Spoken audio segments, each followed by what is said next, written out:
सम्मानित मंच पर विराजमान संत शिरोमणि जगतगुरु स्वामी अनंताचार्य जी महाराज, मैं उन्हें प्रणाम करता हूँ। हमारे एक ऐसे व्यक्तित्व जिनके कारण मैं यहाँ आया हूँ। मुझे स्वामी जी ने आमंत्रित किया और मुझे कहा गया कि वहाँ जो हमारे मार्गदर्शक भी रहे हैं पार्टी के उस समय के, लेकिन भारत सरकार के मंत्री होने के नाते मैं बहुत शुक्रगुजार हूँ अपने माननीय हमारे जो महामहिम राज्यपाल भी रह चुके श्री कप्तान सिंह सोलंकी जी, जिन्हें देश जानता है। आज आप सब लोगों के साथ विगत 2 दिनों से यह जो कार्यक्रम चल रहा है उसकी हर प्रकार से उनका मार्गदर्शन भी सबको प्राप्त हो रहा है। आज यहाँ पर विराजमान जो इस भारत तिब्बत समन्वय संघ के माननीय राष्ट्रीय अध्यक्ष प्रोफेसर प्रयाग दत्त जुवाल जी, हमारी मातृशक्ति स्वरूपा जो भारत तिब्बत समन्वय संघ के इस बैठक में आए हैं, सुश्री राजू मालवीय जी जो राष्ट्रीय महामंत्री भी हैं, महिला विंग जो अपना महिला समन्वय मंच, और उपस्थित आप सभी यहाँ विराजमान पूरे देश के कोने कोने से आए हुए भारत तिब्बत समन्वय संघ की इस राष्ट्रीय चिंतन बैठक में आप सबका अभिनंदन है, आप सबको नमस्कार। भाइयों और बहनों, अभी कुछ देर पहले श्री ओझा जी ने भी प्रस्ताव रखा है। जो प्रस्ताव आपने पारित किया है वो मुझे सुनने को मिला, देखने को भी मिला। आप जानते हैं कि तिब्बत भारत की ही नहीं, जो प्राचीन भारतीय संस्कृति है और जो हमारा सनातन धर्म है, हमारी जो सभ्यता है, हमारी जो संस्कृति है, उसका जीता जागता एक प्रमुख केंद्र भी रहा है। प्राचीन काल में उस समय से ही जो तिब्बत के वहाँ के योगियों और वहाँ के सिद्ध महापुरुषों की जो भूमि रही है, यह बौद्ध धर्म का प्रमुख केंद्र भी रहा है। तिब्बत भारत का एक तीर्थ स्थल है जिसको कभी भी मिटाया नहीं जा सकता, कभी भी हटाया नहीं जा सकता। और आप सब जानते हैं कैलाश पर्वत के बारे में आपने उसकी मुक्ति की भी बात किया है। भारत सरकार हर तरह से कैलाश मानसरोवर की यात्रा को सुगम बनाने के लिए कर्तव्यनिष्ठ होकर के आदरणीय प्रधानमंत्री जी श्री नरेंद्र भाई मोदी जी के मार्गदर्शन में हम उसे आगे बढ़ा रहे हैं। जहाँ तक का कैलाश पर्वत और मानसरोवर जो तिब्बत में स्थित है और ब्रह्मपुत्र नदी भी यहीं से निकलती है।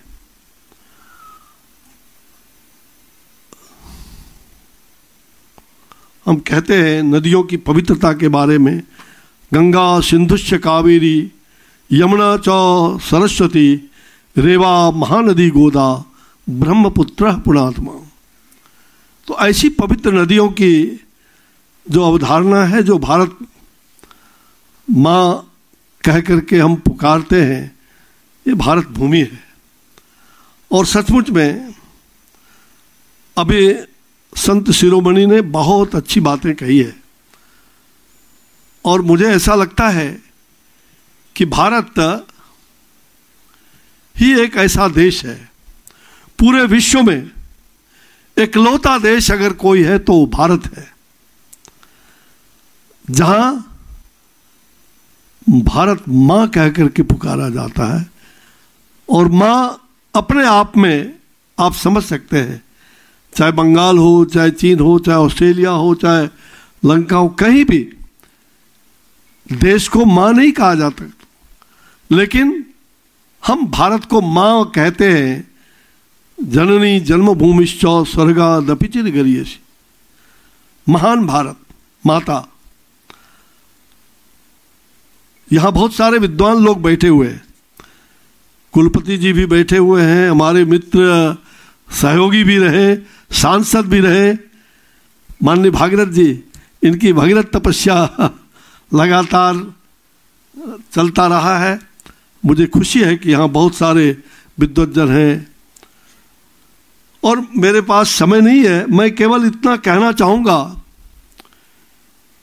कि भारत की विशेषता जो है, जो हमारी अलग भाषा, अलग वेश, फिर भी अपना एक देश, यह जो हमारी अखंडता, यह जो अखंड स्वरूप है, महर्षि अरविंद का जो चिंतन रहा, भारत जो हमारी पौराणिक दृष्टिकोण रही है, और हम लोग कहते भी हैं उत्तरंग यत्र समुद्रस्य हिमाद्रस्य दक्षिणम वर्षतद भारतंग नाम भारती यत्रस्तति, या ना समुद्र के उत्तर में हिमालय, उसके दक्षिण में जो देश है उसे भारत कहते हैं, उसकी संतान हम सभी भारतीय हैं। आज मुझे खुशी हो रही है कि भारत तिब्बत समन्वय संघ, जिसका बीजारोपण राष्ट्रीय स्वयंसेवक संघ के ऐसे हमारे चतुर्थ परम पूज्य सरसंघ चालक के रूप में श्रद्धेय रज्जू भैया जी, जिनके मन में ये चिंतन था, और उस चिंतन को बढ़ाने के लिए हमारे ऐसे कई पुरोधा सामने आए। और हम जानते हैं कि संघ के प्रचारक के नाते श्रद्धेय श्री अतीश जी का, उनकी भूमिका बहुत ही महत्वपूर्ण भूमिका रही है, प्रणेता रहे हैं। और भाई साहब आदरणीय केंद्रीय संयोजक के रूप में हेमेंद्र सिंह तोमर जी भी, इन्होंने इसको काफ़ी व्यापक स्वरूप देने का काम किया है, इसमें कहीं दो मत नहीं। मैं एक उस संकल्प को जो कवि तोमर जी ने कहा था, आदरणीय अशोक सिंघल जी जो विश्व हिंदू परिषद ही नहीं बल्कि समस्त हिंदुत्व को संगठित करने का, और जिन्होंने प्रबल हिंदू संगठन को सामने लाने का काम किया, और भगवान राम के उस भव्य मंदिर का संकल्प आज पूरा हुआ है। ऐसे हमारे आदरणीय सिंघल जी, उन्होंने जो गीत गाया था, उनकी गीत को जो लय देने का काम हमारे शांत रंजन जी, जो अखिल भारतीय बौद्धिक प्रमुख है अभी राष्ट्रीय स्वयंसेवक संघ के, मेरा सौभाग्य रहा है कि हम सब लोग बिहार प्रांत में भी उनका सानिध्य हम सब लोगों से बनारस और बिहार से मिलता रहा। शांत जी के उस लय में तोमर जी ने अभी हाल में जो चीन का यह जो कोविड वैश्विक महामारी का जो प्रकोप हुआ वो काफ़ी चिंतित हुए और उन्होंने कहा, उस गीत को कभी हम लोग संघ की शाखा में भी गाते रहे, जग नहीं सुनता कभी दुर्बल जनों का शांति प्रवचन, सिर झुकाता है उसे जो कर सके रिपुमान मर्दन। हृदय में हो प्रेम लेकिन शक्ति भी कर में प्रबल हो, यह सफलता मंत्र है, करना इसी की साधना है, करना इसी की साधना है। हमारे तिब्बत के स्वतंत्रता संघर्ष में नेतृत्व करने वाले जो सचमुच में ये कोई और नहीं कर सकता, ये भारत ही कर रहा है और भारत ही करेगा। तिब्बत के स्वातंत्र्य को भारत ही वापस लाएगा, इसमें हमें दृढ़ विश्वास है। और ठीक कहा ओझा जी ने कि भाई हम सब लोग चिंतित ना रहे, हमें चरे वेती हमें भारत तिब्बत समन्वय संघ को स्थापित करके जो हमारे राष्ट्र प्रणेता का चिंतन रहा है उस चिंतन को हमें बढ़ाते जाना है। वह एक न एक दिन पूरा होगा। जैसे कोई सोचता नहीं था कि अयोध्या में भगवान श्री राम का भव्य मंदिर बनेगा, वह काम भी सबके सहयोग से सरल हो गया। और इसलिए यह जो समन्वय स्थापित किया गया है भारत तिब्बत के बीच, सचमुच में ये बहुत ही उत्तम है। यहां तक कि पूज्य दलाई लामा जी भी ये कहते हैं कि भारत की शिक्षा, ज्ञान, संस्कार, करुणा, धैर्य और साहस ये भारत की शिक्षा देती है। ये दलाई लामा जी का कि भारत हमारा गुरु देश है, ये पूज्य दलाई लामा जी कहते हैं। हमें विश्वास है जहां ये बात सामने आई कि बौद्ध धर्म के प्रवर्तक तिब्बत में भी लोग रहे और हमारा यह जो धर्म है, हम तो ऐसा मानते हैं कि भगवान बुद्ध जो साक्षात दशवें विष्णु के अवतार भी रहे और ऐसे अवतारी पुरुष जिन्होंने इसी भारत में, बिहार के अंदर उन्होंने ज्ञान अर्जित किया, बौद्ध गया में, और संपूर्ण विश्व में आज बुद्ध का प्रचार प्रसार बौद्ध का और बौद्ध धर्मावलंबियों, हालांकि धर्म तो सनातन है, उसी से मेरी ये मान्यता है। ठीक है, कई बार विवाद भी होते रहे हैं। सनातन धर्मावलंबी हर धर्म को सुसंस्कृत करना, पुरस्कृत करना और संस्कार और संस्कृति को आगे बढ़ाने का काम सनातन धर्म ने किया है। और इसके कई हिस्से, कई लोग पैदा हुए और उन लोगों ने जो सनातन धर्म का ही एक पर्यायवाची हम कह सकते हैं, ऐसे कुछ श्रेष्ठ बातें ऐसे महान विदुषियों ने भी किया है, महान विद्वानों ने भी किया है। और उसमें भगवान बुद्ध ने जो अष्टांगिक मार्ग की शिक्षा पूरे विश्व को दिया, जिसमें सम्यक दृष्टिकोण, हमारा सम्यक संकल्प, सम्यक वचन, सम्यक कर्म, सम्यक आजीविका, सम्यक व्यायाम, सम्यक स्मृति और सम्यक समाधि, यह अष्टांगिक मार्ग भगवान बुद्ध ने इसकी शिक्षा अपने शिष्यों को दिया। ये क्या है? ये सनातन नहीं है तो क्या है?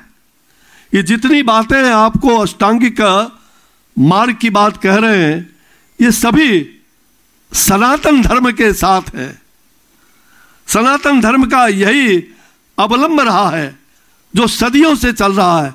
इसलिए सनातन धर्म और बुद्ध, इसमें कोई विभेद नहीं है। बीच में लोगों ने कुछ मतांतर पैदा करने का भी काम किया। मैं ऐसा मानता हूं कि ये एक दूसरे के सहायक हैं, पूरक हैं, सनातन धर्म के पूरक के रूप में। और ऐसे हमारे जो अष्टांगिक मार्ग की शिक्षा भगवान बुद्ध ने देकर के किया है, मैं चाहूँगा कि बौद्ध धर्म को अपनाने वाले लोग इन बातों को याद रखें। जिस प्रकार से चीन के अंदर आए दिनों स्थिति पैदा होती रही है, हमारे आदरणीय प्रधानमंत्री जी ने पूरी तरह से उस चुनौती को भी स्वीकार किया है। और जो प्रस्ताव आपने पास किया है, मुझे तो सचमुच में आप अगर कहें तो आपके सारे प्रस्ताव जो आपने अभी रखा है, मैं व्यक्तिगत रूप से उन सभी प्रस्तावों का समर्थन ही करता हूं। हमारी बाध्यता हो सकती है, क्योंकि मैं भारत सरकार के मंत्री के नाते यहां बोल रहा हूं, लेकिन मैं इतना जरूर जानता हूं, मेरी भावना उससे भी ऊपर है। और इसलिए जो विषय आपने हमारे सामने रखा है, मैं आपको विश्वास दिलाता हूं कि भारत तिब्बत समन्वय संघ की यह बात संसद के अंदर गूंजे, संसद के सभी माननीय सदस्यों की ओर से, चाहे वो सत्ता पक्ष के हो या विपक्ष के। जो विपक्ष में भी हैं, उन्होंने भी वो प्रस्ताव उस समय लाया था ना माननीय, और माननीय सोलंकी जी शायद पूरा स्मरण इनको होगा, राज्यसभा में भी आप सदस्य रहे। तो सत्ता और विपक्ष, वह दिन आ गया है। और मुझे लगता है कि आपने सही समय पर सही चोट करने का काम किया है, सही चोट करने का काम किया है। इस अवसर को चूकना नहीं है। हमें इस अवसर का पूरी तरह से उसका लाभ भी उठाना है। और यहां तिब्बतवासी भी यहां मौजूद है। मैं माता श्री तिब्बतवासी जो बैठी हुई है, इन्हें प्रणाम करता हूं। तिब्बत की माताओं का सम्मान भी सुरक्षित रहे, इसके लिए भारत और हम भारत के तमाम लोग इस संकल्प के साथ आपको विश्वास दिलाते हैं कि आने वाले दिनों में जो आपने कहा है वही होगा। इंडो चीन नहीं, इंडो तिब्बत होगा।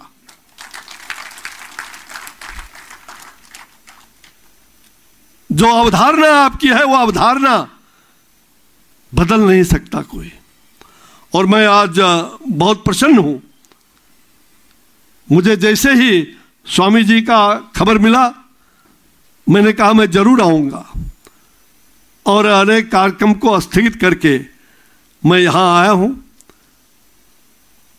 मुझे विश्वास है इस चिंतन बैठक में जो आपने समुद्र मंथन करके कुछ अमृत निकालने का काम किया है, हो सकता है वो अमृत कभी कभी राक्षस अमृत को छीन करके और वो अमृत पी लेता है, लेकिन उसको मोक्ष नहीं मिलता। और वो विष पी करके भगवान शंकर नीलकंठधारी हो जाते हैं, नीलकंठधारी हो जाते हैं। आप उसी तरह नीलकंठधारी बन करके भगवान शंकर कैलाश मान सरोवर को उनकी मुक्ति के लिए। और मैं तो प्राकृतिक उस आपदा का साक्षात गवाही नहीं, मुझे लगता है कि उसको झेला है। श्री केदारनाथ की उस त्रासदी को, जब मैं बिहार में स्वास्थ्य मंत्री रहा, सपरिवार वहां गया था। हमारे 17 लोगों में से आधे लोग चले गए। हमें व्यथा है। मैंने देखा है कि प्रकृति का कुंदन, प्रकृति का प्रकोप किस प्रकार से जटिल हो जाता है।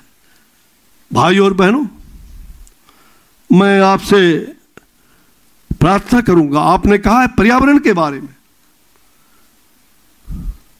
प्रकृति रक्षित ही रक्षिता। प्रकृति की रक्षा करेंगे तो प्रकृति आपकी रक्षा करेगी। और तिब्बत हमारा प्राकृतिक सौंदर्य का महान विभूति, महान धरती है। हमें उसकी रक्षा करना है, हमें उसकी संपदा की रक्षा करनी है। और इसलिए प्रकृति की रक्षा होगी तो आपकी भी रक्षा होगी। आप स्वयं की रक्षा, अपने आप की रक्षा कर पाएंगे। मैं आज के इस समागम में, इस चिंतन बैठक में शुभकामना देता हूं कि आपने जो गंभीर चिंतन किया है और आदरणीय सोलंकी जी ने आपका मार्गदर्शन किया है, उन्होंने अपना पूरा समय आपको इसमें दिया है। संघ के प्रचारक से लेकर के अभी तक उनका जो सानिध्य हम सब लोगों को मिलता रहा है, मुझे विश्वास है कि भारत रत्न की बात आपने कहा है।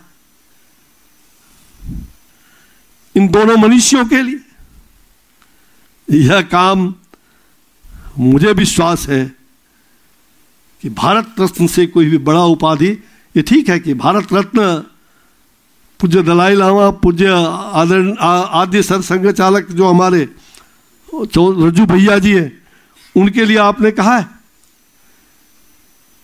वो भारत रत्न से भी, मैं मानता हूं कि उससे भी कई ऊपर के लोग हैं।